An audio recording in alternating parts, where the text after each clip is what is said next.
Doctors, they are some of the most respected and honorable professionals in our society today. Across every culture, across all time, doctors were given special privilege, and most people like them. If you get sick, who do you go to? None other than a doctor. But what happens when they become evil?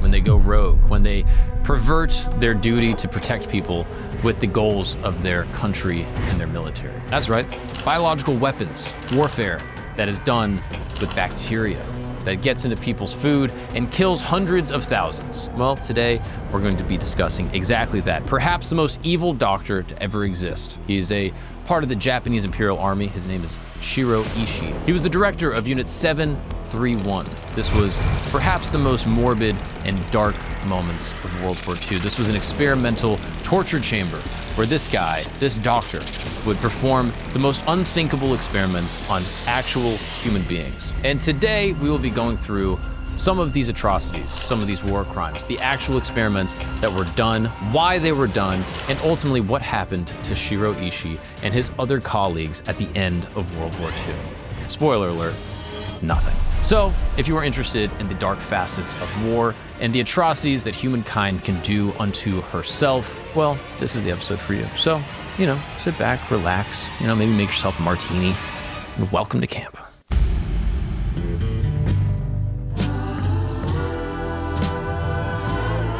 What's up, people, and welcome back to camp.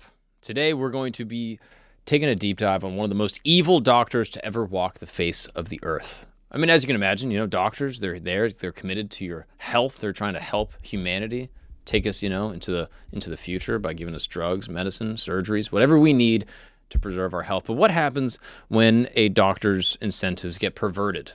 When they're now working with their own government and military to kill their adversaries using biochemical weapons, trying to infect their, enemies with nerve gas and toxins to kill them in the hundreds of thousands. Well, that's what we're talking about today. And no, this is, not going to be the World War II evil doctor that you thought. We're not talking about the Nazis necessarily. We're talking about the Japanese Imperial Army, specifically a guy named Shirō Ishii. You may not have heard of him. I didn't really know about him till recently. And this guy was probably one of the most evil humans to ever walk the face of the earth. He operated a thing called Unit 731, which was effectively, I don't know, you ever seen the movie Saw? It was basically that. It was a torture chamber, an experimental unit that was basically taking, prisoners of war and performing the most evil, atrocious acts and experiments that you could imagine on them to then test what happens when you, do evil stuff to people. And maybe there's some research that can be gleaned from what they had done. And that's what we'll find out at the end, that all the people involved with this program basically were given, immunity. Nothing really happened to them. There was no criminal record. There was no sound, no music they had to face. And we're going to explore what they did, why they did it, and what happened to all the players as everything unfolded at the end of World War II. You're gonna need a comedian on YouTube to discuss it in order to keep the world from, falling into the hands of evil once again. Today I'm joined by my friend David and my friend Christos. What's up, David? Hi. Is that a lighter? Yep. Nice. Okay. Not a weapon. I don't even know if we're allowed to show that on YouTube. So let's start at the beginning. Unit 731 is a covert biological chemical warfare research unit of the Imperial Japanese Army. It was headed up by a guy named Lieutenant General Shirō Ishii. And they basically conducted some of the most bizarre, brutal, and morbid experiments ever done on human beings ever. This guy's probably, I would say, up there with one of the most evil doctors to ever exist. So let's dive in, shall we? Born in 1892 into a wealthy family in the Chiba Prefecture, Shirō Ishii studied medicine in Kyoto and graduated in 1920. This guy was kind of a beast, I'll be honest. He was just a regular dude doing science stuff in Japan, all right? Typical. He was great with faculty. He was really high rank in his class. He was actually so well liked amongst the academia at Kyoto Imperial University. He ends up marrying the daughter of the university president in 1920. Kind of sick. Nice. Dogging out the president's daughter. So far, the guy's living a regular life, doing his thing. 1921, he's commissioned as the army surgeon, basically a lieutenant, in Tokyo's first army hospital, and basically goes through this medical college. And the colleagues at the college note he has a bit of a abrasive personality, a little bit grating, but his dedication to microbiology, specifically bacteriology, was amazing, and he was so focused on this one specific dedicated science, and he was staying up late night in the labs just cooking up. You know what I mean? In 1924, Ishii goes back to Kyoto Imperial University for postgrad and specializes in epidemiology, pathology, and preventative medicine. His research included developing a portable water filtration system, which later became a key tool for the Japanese army. So far, the guy is just a regular doctor, citizen, academic that's working to help his people. During this period, he became fascinated by biology. Oops. It happens to the best of us, right? We all go to college. We get like a little thing that we get into. What was yours? Mine, I would say, was probably stand-up comedy, which you could argue is maybe worse than biological warfare. I mean, I don't know. I'd rather go see a comedy show than mustard gas, but... Alrighty, don't skip forward, guys, because I am on the road, world's fastest ad read, coming at you. I'm going to be in Charleston, South Carolina, Atlanta, Stroudsburg, Hoboken, Indianapolis, Buffalo, Raleigh, Poughkeepsie, Portland, Oregon, Fort Worth, Texas, Austin, Texas, Stanford, Philly, Levittown, Chandler, Arizona, San Diego. I'm also going to be adding Toronto, Montreal, as well as Washington, D.C., and a bunch of other dates. You can get all that at themarkgagnon.com. Dates are in the description, also in probably the comments of this episode. Go see me on the road. Come hang out. I'll be hanging out with everyone after the show. Come shake my hand. Call me an idiot. Whatever you want to do, I will be there. Additionally, I will be doing my 1 hour of stand-up comedy. I'm very proud of this hour. I'm really excited to share it with you guys, and it would mean the world if everyone could come on out. And what do you wear to a show on the road? That's a great question. You can go to campgoods.co. That's right. We got merch. We got camp merch. We got hats, hoodies, t-shirts. A lot of stuff is out of stock. Things have been selling like hotcakes, but we're going to be restocking everything in all the sizes. So you can go there right now, get all the merch, get all the coolest clothing in the podcast game. We're going to be updating that site regularly. And if you come out to a show, I'd love to see you sporting some of the threads that we got up online. I'll see you guys there. Here is a bullet. Imagine this. You're 30 feet underground, digging through frozen earth with spoons and mess hall plates. Nazi guards patrol overhead. One wrong move, one loose pebble, and it's over.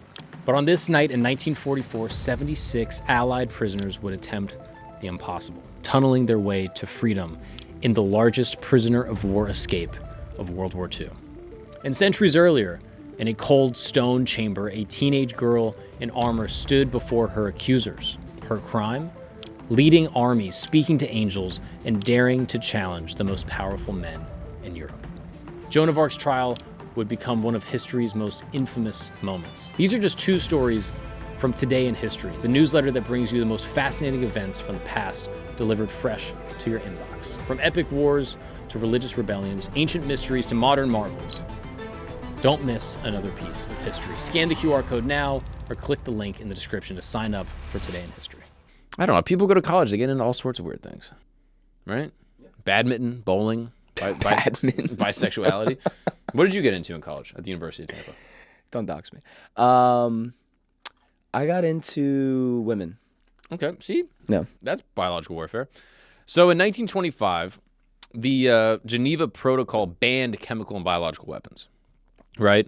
Coming off the heels of World War I, mustard gas had been used in the trenches. People are going home with, nerve diseases and all sorts of terrible ailments. And so Geneva comes together, which I don't even know why we trust the Swiss with this shit, but Geneva comes together and they say, hey, no more biological weapons. And this piques Shirō's interest. He goes, wait, what are these weapons?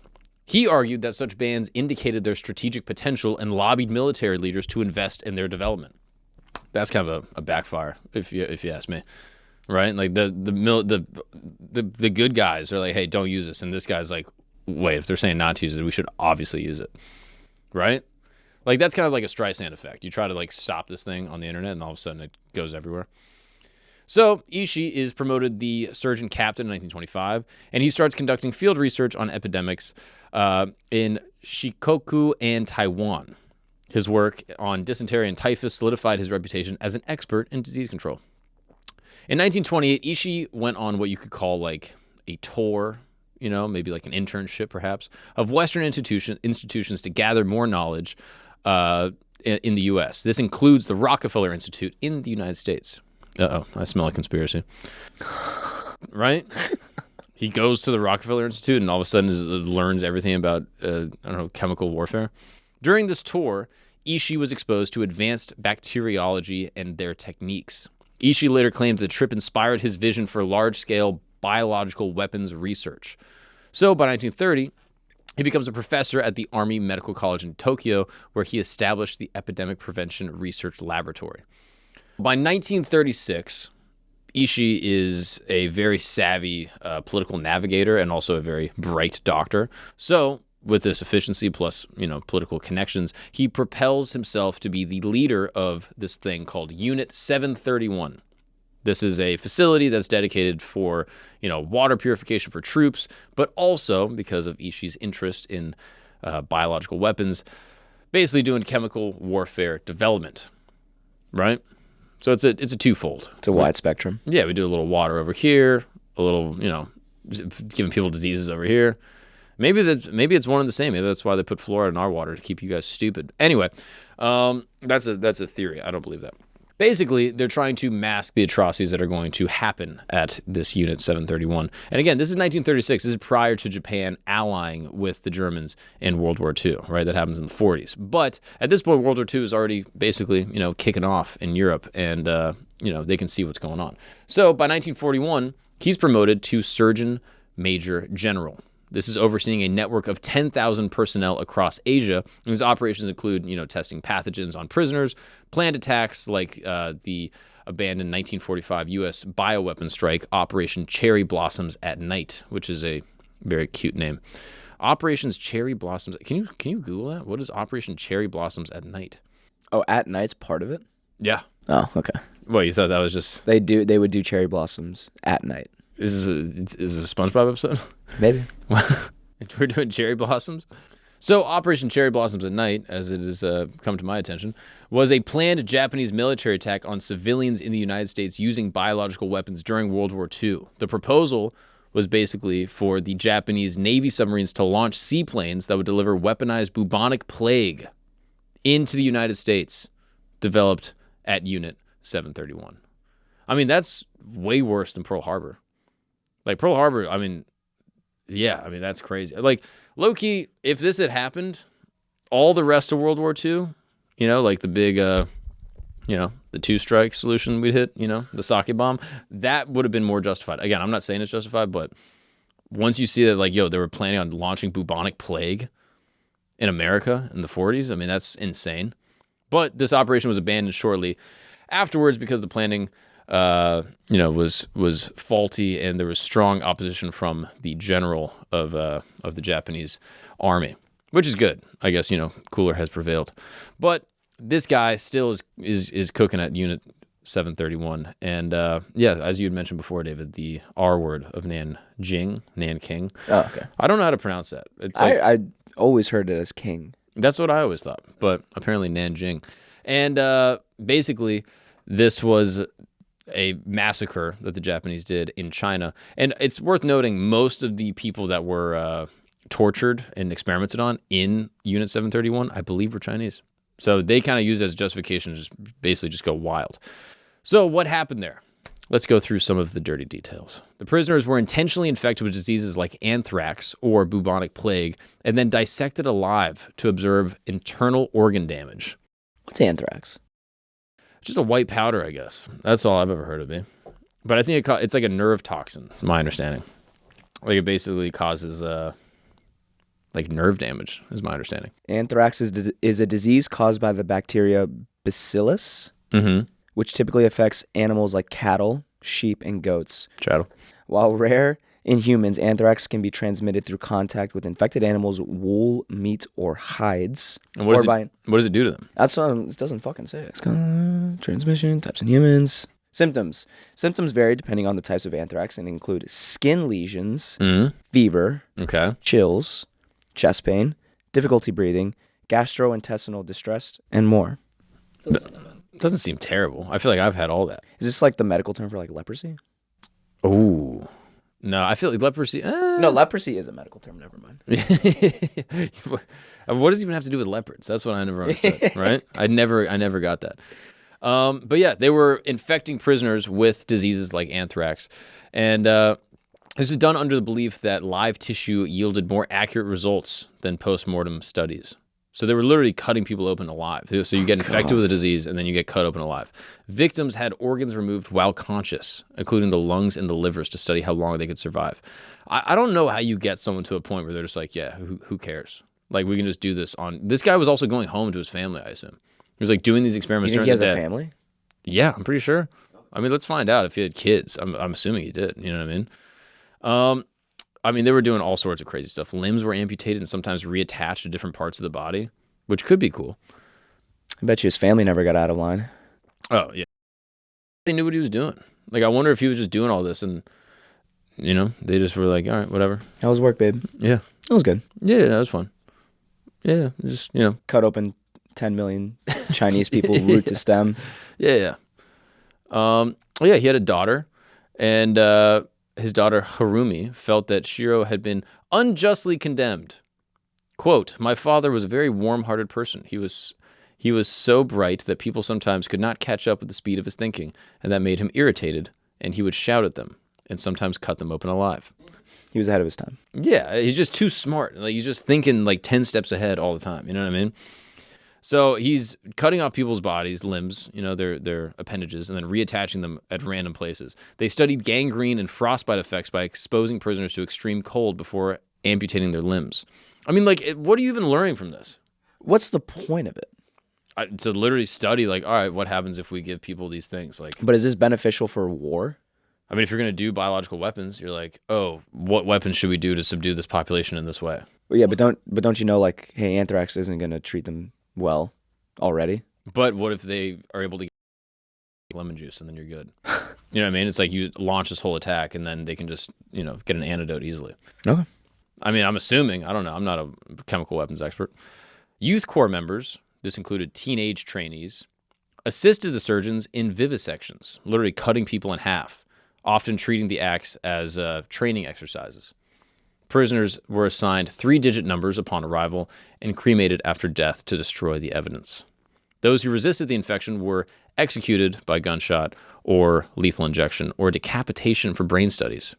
To preserve data, infected prisoners were executed via lethal injection or gunshot. Organs were then preserved in formaldehyde and shipped to Tokyo for analysis. I mean, that's insane. So this is where the biological warfare testing thing comes in. The fleas bred at Unit 731 labs, the fleas were infected with bubonic plague and dropped over Chinese cities via porcelain bombs, which is a very, I feel like... How do the fleas survive the bomb? I mean, fleas are just insane. Interesting. Also, they're porcelain bombs. I'm assuming they're just dropping a vase out of a plane. And it is a very Asian bomb. Like a beautiful piece of China. A beautiful piece of porcelain. Like, you got to wonder if, like, they were like, oh, yeah, we'll just drop the porcelain. And they'll be so fixated by our amazing calligraphy that they won't even notice that there's fleas with plagues in them. If you gave me the rest of my life to figure out how to mate fleas, wouldn't even. Well, you ever see the Flea Circus? You remember that? No. Look up Flea Circus if you don't mind. A Flea Circus was literally like a sideshow thing that they would do, like carnivals and stuff, and they would have these fleas. They would, the fleas were. They would put them on harnesses, and they were trained to perform miniature circus acts, such as pulling chariots and balancing a tightrope. Can we search one? That's the dumbest thing in the world. Apparently, this was a very popular thing. You could get fleas to, like, look at this. That's like us walking on a sidewalk. I mean, yeah, sure, they're pretty small. Yeah, but still, I mean, they're pulling chariots. There must be look up a video of this, please. This would actually be really helpful. This is clearly in like pre-20th century. There's no way there's a video of the Flea Circus. But you don't think they still have fleas today that they could train up and make them into I would athletes? buy tickets tomorrow to the Flea see Circus? A flea pull a chariot. They're very expensive. They're very small arenas. But let's get a video of the real life Flea Circus. Hold on, yeah, run this real quick. Come on, play that.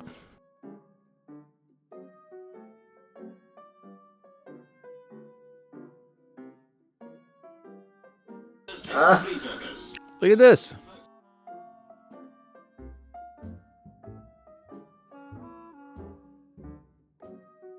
Oh! You're telling me you wouldn't spend 10 francs to see this? This is how boring the world was before Instagram. Isn't that crazy? I mean, but that is pretty sick. There must be a way to harness this energy. Right? Like, if you just put all these guys into, like a hamster wheel. This is the most bullshit thing in the world. They're putting these little designs, these little statues, these little... What's the word I'm looking for? Trinkets? Trinkets on fleas. And it's not like it's coordinated. They're just struggling to move. Look, what do you think a circus is? Hey, let's put a guy in a cannon and see what happens.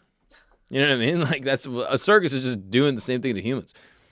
All I'm saying is there might be a better use for fleas, such as bubonic plague bombs. Exactly. So they would literally put these fleas, thousands of them, into porcelain bombs, and then they would drop them over, places in China. Typhoid and cholera were introduced into wells, marshes, and food supplies in cities such as Nanking. Epidemics broke out shortly after these deliberate contaminations. Prisoners were exposed to anthrax, dysentery, and glanders. I don't even know what glanders is, in controlled environments. And then the survivors were killed. I mean, it's just crazy. Like, I don't understand how Japan went from, like, so brutal to just being, like, you know what I mean? Like, I was trying to think about this. I was doing some research, and, like, the way Japanese people are now has to just be, they're, like, they don't want to get out of line. They realize all the atrocities they did, so their culture is, like, respect, hard work. Like, they're not stepping out of line. I wonder if they feel bad about it. Like, I wonder if they, like, look at this and they're like, yeah, whoops. You know what I mean? Yeah. Like, it's just insane. Like, America, we did a lot of bad stuff, and I feel like we carry a guilt around. But you never... Do we? Yeah. I don't think so. I feel a little guilty. What did you do? I don't know. I didn't do anything. I wasn't even a part of this. I moved here. Okay? I'm an immigrant. I came from France. I don't know anything about what's going on. But I don't know. You got to wonder if you're the Japanese, if you feel like, shit. Yeah, I don't think guilt is built into, like, the American culture. Maybe it should be. I'm an ally. 1944, Unit 731 shifted to infecting crops with fungal pathogens aimed at, inducing famine. Rice blasts and wheat rust were tested on Chinese farms. Oh, I mean, this one's wild. Some of the other stuff they were doing. Victims wore military uniforms or gas masks and then compared them to naked subjects to assess the protective gear efficacy of the uniforms. That makes sense. Yeah, I mean, it's just, like, wild. Like, I guess you would hope to be on the uniform side. If you're a prisoner, they're like, hey, put this on. You'd be like, all right, it's better than the alternative. Prisoners were then forced to consume Lucite solutions to study internal damage. Unit 731 tested non-military toxins to expand Japan's chemical repertoire. Pufferfish venom was used. You ever heard of this, pufferfish venom? No. This is like a type of venom that, like, apparently pufferfish are, like, super toxic. If you, like, people eat them, but if it's not prepared by, like, a hyper expert chef, then they can die. Like, apparently, like, they're insanely venomous. Are pufferfish venomous? Or is it, like, a certain thing? I guess poisonous would be a better term. Oh, no, I think technically they are venomous because I think you can get stung by them. Like, if they inflate, like, yeah, search this. Like, look up pufferfish venom. Apparently, it's, like, super bad for you. It would be injected to study nerve paralysis. And then they would also use ricin, derived from castor beans, that would induce organ failure. Pufferfish contain a neurotoxin called tetrodotoxin. And it's lethal to humans and other animals, causing paralysis and potentially death. It's made from the liver, ovaries, and skin. And, you have to prepare them super, super, super well. It's not destroyed by cooking. I mean, that's crazy. Like, why would you even risk it? Like, why do people still eat pufferfish? Like, I get it. There's no way it can be that good that you would risk, if it's not done exactly right, it's just death. No, it's the ultimate delicacy. I guess. I don't know, just eat a dolphin. Right? Like, there's no venom in dolphins, right?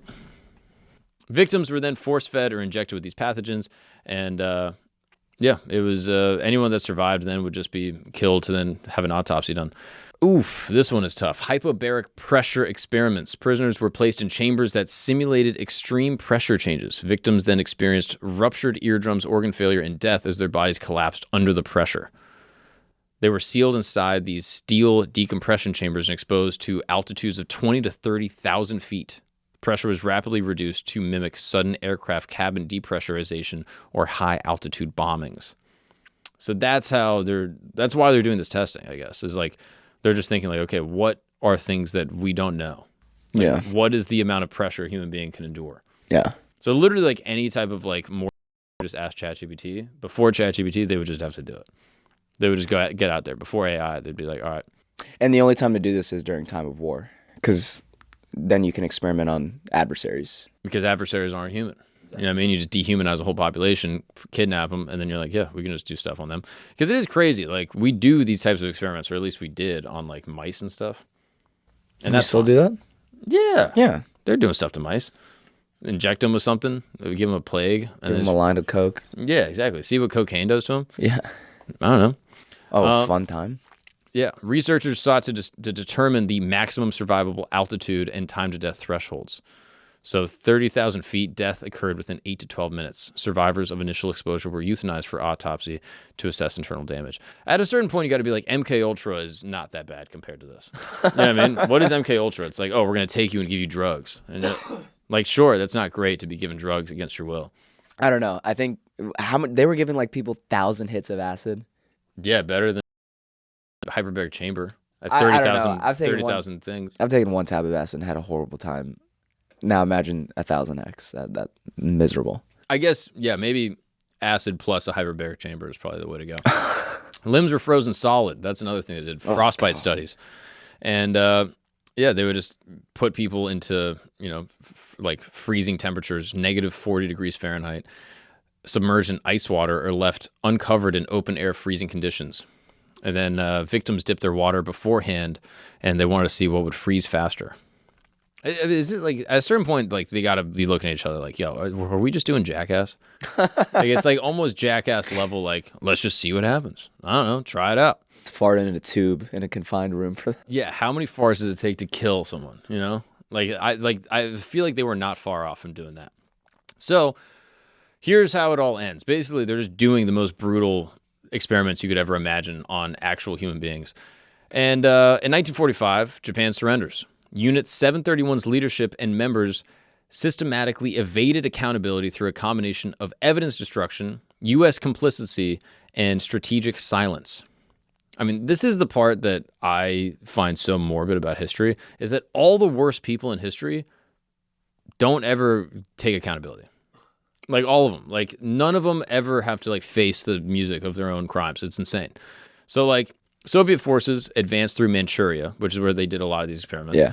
And Ishii orders the destruction of Unit 731's facilities, and the remaining prisoners are all killed, poisoned, or shot. All the documents and equipment are then incinerated.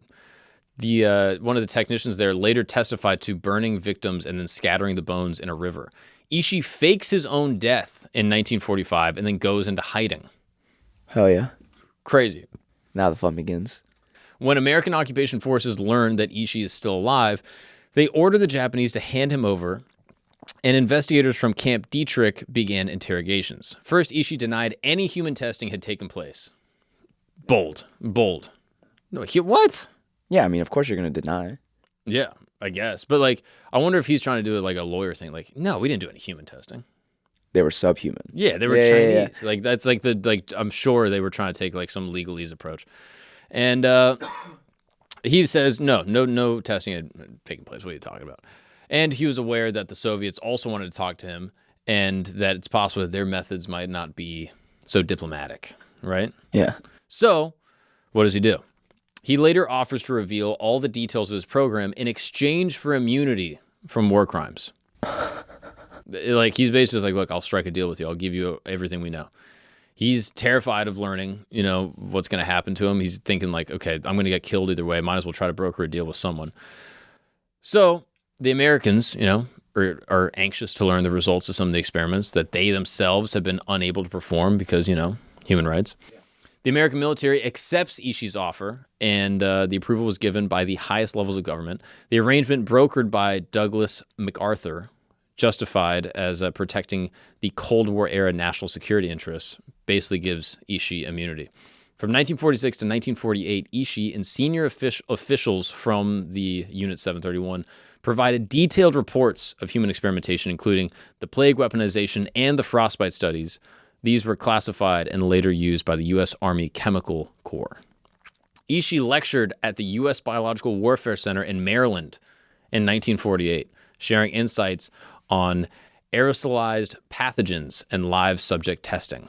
So he literally gets a flight to Maryland and then he's like an adjunct. He's just like coming in like teaching class. I'll be your substitute teacher this week. Yeah, he rolls in a video, rolls in a TV, and everyone's like, "Oh, awesome! We're gonna watch a movie." Nope. And it's just fucking Saw. Here is a bulletin. In a secret CIA facility, doctors administered mysterious substances to unwitting Americans. Their goal? Mind control. The year was 1973, and as agents frantically burned thousands of documents, Project MK Ultra's darkest secrets nearly vanished into smoke. Now step back to Friday the 13th, 1314. The Grand Master of history's most powerful military order kneels before the flames. As the fire rises, Jacques de Molay, last leader of the Knights Templar, utters a curse so chilling that when both the French king and Pope die within the year, whispers of dark prophecy spread across Europe. Now, these aren't crazy conspiracy theories or something you read in, some fan fiction. These are real historical events you'll discover in Today in History, the newsletter that uncovers the strange, shocking, and sublime moments that shape our world. Get your daily dose of mind-bending history, scan the QR code, or click the link below to join Today in History. He avoids persecution. He lives under U.S. protection until his death in 1959. He continued unpublicized medical research and maintained his ties to Japan's post-war scientific communities. One of the co-founders of Unit 731, this guy, Ryoshi Nayato, he established the Green Cross Company, a pharmaceutical firm later implicated in HIV-tainted blood scandals during post-World War II trials. He died in 1982 without legal consequences. But the director of 731's vaccine experiments, he probably for sure got persecuted. This guy, Masaji Kitano. I think he gets killed. He gets executed. But what actually happened? Oh, no, he doesn't get executed. He becomes the president of Japan's National Institute of Health and then published papers on infectious diseases without ever disclosing his wartime crimes. Oh, God. Yeah, I mean... Are we allowed to show that on YouTube? Oh, we're not allowed to show any of this. This is insane. Yeah, it's like... So, yeah, they have these frostbitten hands of Chinese people. They're taken out in the winter. How to best treat frostbite. It's interesting that America, I guess if you're going to war with the Soviets, you're like, all right, let's get some... let's figure out how bad frostbite is. Let's figure out if there's a way to fix frostbite. Hey, great. The results, they're pretty bad. Yeah, not great. I mean, it's insane that they have pictures of this. Like, you would think that they'd be like, hey, let's not do... Is that even a human being? That's what they were asking. See? This is how easy it is, dude. I'm telling you, the dehumanization of human beings is not that far off. But yeah, no one was really persecuted, it seems like, for their crimes. All right, here's another morbid detail for you. This guy, Nakagawa Yoneso, he's a professor at Osaka University, studied at Kyoto University during the war, and while he was there, he watched footage of some of the human experiments and executions from Unit 731. He testified about the playfulness of the experimenters, which adds to like how morbid and detached these people are. What, like them having fun? Yeah, literally, his quote: "Some of the experiments had nothing to do with advancing the capability of germ warfare or medicine. There's such a thing as professional curiosity. What would happen if we did such and such? What medical purpose was served by performing and studying beheadings? None at all. That was just playing around. Professional people, too, like to play." His quote. I can see it. At a certain point, right? Yeah, like... You're so desensitized, you're just performing war crimes for 5 years, like nothing means anything, Yeah, you're just having coffee the morning of, and you're like, hey, I was spitballing.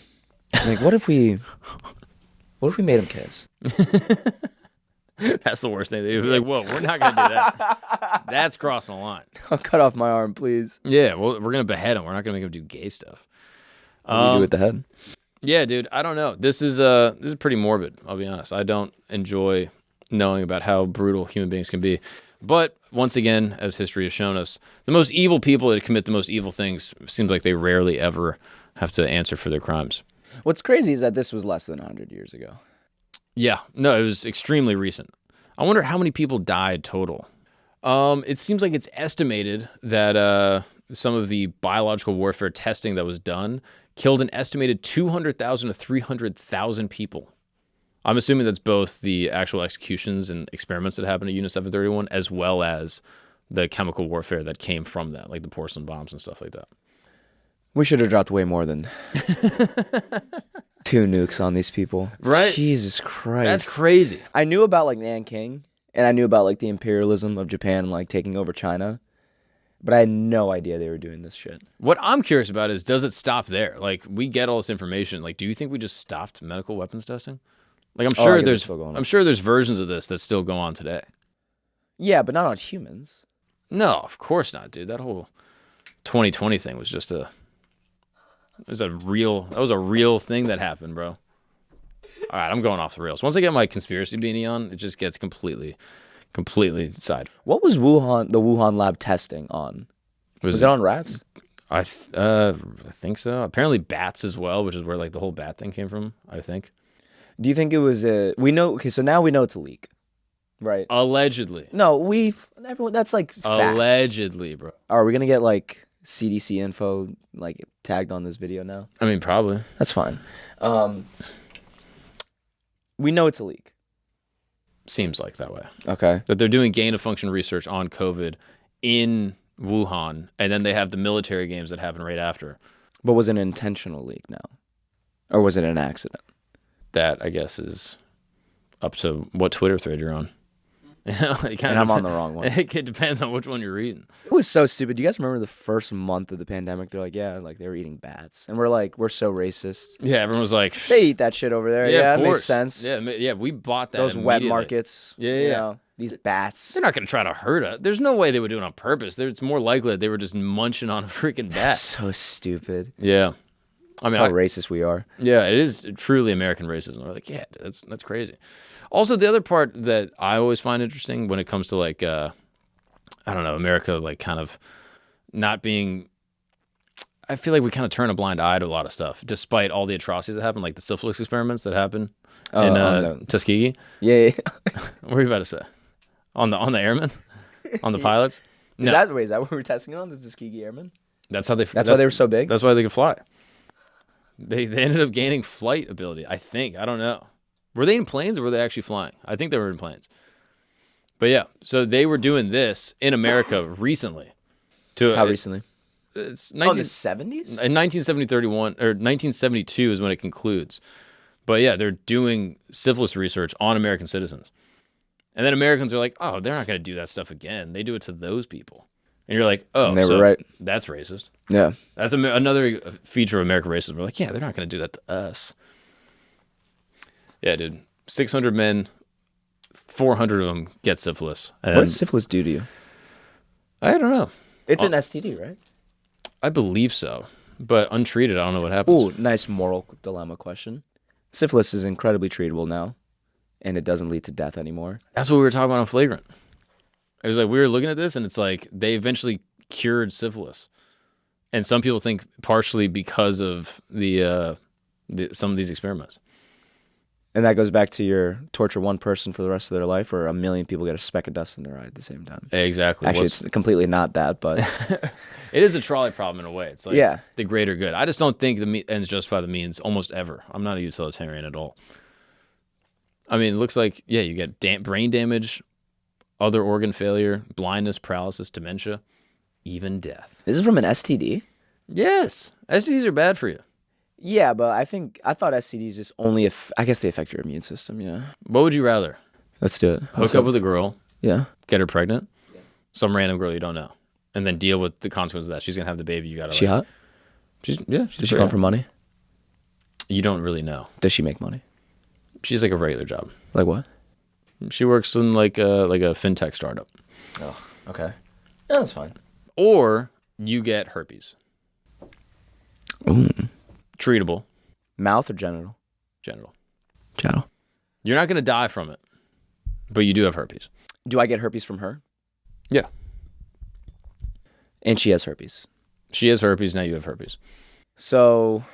Would you rather get a girl pregnant, knock her up, and she has the baby, and then you got to like pay child support, be the dad that steps up? Why can't I just be involved in her life? Why can't we get married? You want to marry a girl with herpes? No. Dude, what? No, if you had to choose. You could marry her, but then who knows if that's going to work out. Well, given my recent relationship spats, it's worth a try. I'd rather get the girl pregnant. Isn't that crazy? You'd rather be like, all right, I'm going to raise another human life for the rest of my life. Yeah, but it's a burden, but it's also the greatest love you'll ever feel in your life, as you can relate to. Mm-hmm. Or you have herpes. Yeah. Would you rather pass on your last name for the rest of eternity and be filled with the best feeling ever? And, hopefully you love this woman and you can raise a good life with each other. There's the possibility of that. What if she doesn't want to be with you? She goes, you know what? I don't think we're going to work. I'm going to raise the kid on my own. You can, sue for legal custody and see him on the weekends. But now you're like a deadbeat dad. You can't even see your own kid. Yeah, I'm not a deadbeat dad if I'm being prohibited from seeing them. Sure, but now you have this kid that you love. You can't go see. And I still have to pay alimony? How Child does that support. work? Child support. Oh, wow. No, this is interesting. Because child support's rather expensive. I'm detached from my child, hopefully a son. Yep. I don't know, but then you have to have that conversation every time you get with a woman there. It's like, hey, before this gets any further, I have herpes. Yes. God, that's got to be tough. But I feel like after enough times of telling women, you might have a fun bit. Oh, yeah. You know what I mean? You'd be like... You have a script. You know the timing. Exactly. You know how to lay it out to where they're like, who cares, Yeah, you should go up to them and be like... have a gun. Have a weapon in their face. Yeah, no, I would... Oh, God. No, I'd still rather have the kid. I want... kind of off topic. You think this is off topic, Christos? This is on topic. Can we just turn this into a boys up? This is so on topic, dude. Anyway, yeah, that's one of the most evil doctors of all time, Shirō Ishii, who then just faced no consequences in life and got a teaching gig. Yeah, and then starts, takes over as the nuttiest professor of all time. I wonder how he dies. I'd be curious to know what his actual his death was. Let's see if God punished him. In his last years, Ishii could not speak clearly. He was uncomfortable and on pain medication, speaking in a harsh voice. 1959, he dies of laryngeal cancer at the age of 67 in Tokyo. His funeral was chaired by the second in command, this guy, Masashi Kitano. According to his daughter, Ishii became a Roman Catholic before his death. Not great for the brain. I mean, not ideal, for sure. His daughter recalled in an interview shortly before his death that his medical condition worsened. So it seems like God got his get back. Right? By recruiting another soldier to his religion? Yo. The fuck? That is crazy. That unfortunately, because of Christ's sacrifice, it's possible that Shirō Ishii will be in heaven. Right? That's a little... if I get to heaven and I see him, I'm gonna unfortunately have to dap him up, but I'm not gonna be happy about it. No, you're going to dap him up and be like, can we record next Tuesday? This will be great for the channel. This could be a good podcast. Do you think podcasts exist in heaven? I think that's hell. Yeah, I think I'm describing hell. That's hell, yeah. Yeah, dude. I mean, that's kind of crazy. His daughter says in an interview that it's all over now. It was one of the last things that he said to her. Writing the message because he could no longer speak. Shortly before his death, he asked to be baptized by Dr. Herman Hoover's, former president to Sophia University in Tokyo. That is the one loophole in Catholicism that I do not like. Which is? You can live the shittiest possible life, committing atrocities to people, and then right before you're dead, you're like, hey, give me some of that holy water, baptize me. I love God. I'm sorry for all I've done. Boom. Well, here's what's great about Catholicism, is that technically you go to purgatory. Yeah, it's still not hell. Sure, but you got to go to purgatory for a while, and you got to deal with what you did. So that was my biggest fear in middle school. Purgatory? Is what if I'm in purgatory for just the longest time and the paper sucks and yeah. They don't have a TV. Yeah, true. There's no sports. I just envisioned it as a white room, and I'm just sitting in a chair tapping my foot. No, I think purgatory is probably torture. I think probably you get vivisected and then given the anthrax, and then after that you go to heaven, and you get up there and you're like, that sucked. You know? Yeah, that doesn't sound great. Not great. I mean, let me say evangelical heaven. There is no purgatory, so all those people go straight to heaven. Just skip. But yeah, one of the most evil doctors of all time. Any final thoughts on this terrible person? Not really. I mean, I get the purpose of doing this all, or like I guess like the timing of it. It's like, all right, we're in war. We have all these prisoners. Now we can actually do like the fucked up studies that we've always wanted to do. But it does bring up an interesting moral dilemma where it's like the Tuskegee thing, for example. We now have a cure for syphilis. So yeah, we treated a small section of humans poorly in their lives, but how many people in the entirety of human history in the future did we save? I'm not trying to like justify it, but like it's an interesting moral question. John 3:16. What's that? God so loved the world, he gave his one and only son to save all humanity. Okay. What does that have to do with it? Seems like you kill one guy to save everybody. Might be worth it. Catholicism made sense for him then. I guess what I will say to conclude is that if you are an evil doctor and you're going to perform, terrible atrocities, make them really, really bad. Make them super evil. If you're going to do a cheat meal, fucking make sure it's a double-decker ice cream. If you're going to because if you're a doctor and you do some evil stuff, you're probably going to go to prison. There's many doctors that have done bad things that have gone to prison, right? Yeah. But if you're able to do the most evil thing you could ever do, run an entire torture chamber and just massacre 200,000 people, then you can get off. Yeah, it's like when a prisoner's in there for life. He's like, well, I might as well try to shank a CEO. I'm already here. Yeah. I'm already screwed. No, it's more like if you can go the most evil possible, then all of a sudden your evilness can become data. And then you can broker a deal. You know what I mean? Like if you kill one person, that's like, oh, you got to go to prison. If you kill 200,000, then it's like, all right, let's learn something. One death is a tragedy. Yeah. A million is a statistic. Type shit. So get some statistics. And what's the most powerful currency in today's world? Data. Big data. You could sell this to Meta. I'm just saying, I'm not condoning this, but if you are going to be an evil doctor, there's a way to get out of it. And that's just to write everything down, take some pictures, put it on Wikipedia, and then, you just live out your life in Tokyo. That's interesting.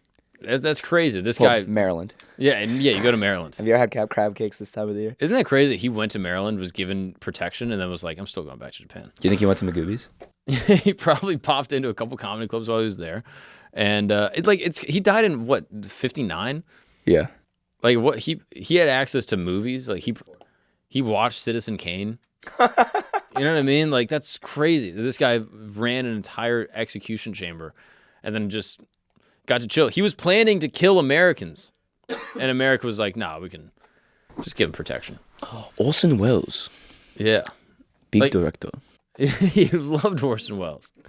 Yeah, like, that's insane. When did Hitchcock? Hitchcock was making movies at this point, right? Oh, yeah. When did, what's the movie? Not Scream. Birds? No, Oh, Psycho? Yeah, Psycho. Yeah, when did Psycho come out? 58. Wow. Oh, no, 1960. Damn! Oh, he just missed it. Oh. What's this guy's name again? Hiro Ishii? R.I.P. Hiro Ishii. You would have loved Psycho. All right, let's wrap up. Thank you guys so much for tuning into another episode of Camp. I hope you appreciate diving into the darkest corners of the internet. But we'll be back next week with more interesting, fascinating information. Christos David, thank you for joining me. Of course. See you next time. So long. If you've made it to the end of this episode, that's because you rock with us. And for that, we rock with you. You are sophisticated. You enjoy honest, true communication, a highbrow type of person that understands this. History is not just dates and names. It is a tapestry of human triumph and tragedy. From the day Nostradamus made his first prophecy to the morning Paul Revere took his midnight ride, from ancient oracles to modern revolutionaries. That is why I need you. If you have not already, please sign up for Today in History, our free newsletter. Today in History brings you the stories that matter, the moments that changed everything, and the secrets hidden in time. Join thousands of history enthusiasts who get their daily journey through time. Don't let another day of history pass you by. Take the conversation to your inbox. Sign up now through the QR code or link in the description. Today in History, because history's stories shape tomorrow's world. Thank you for watching the episode. We'll see you next time.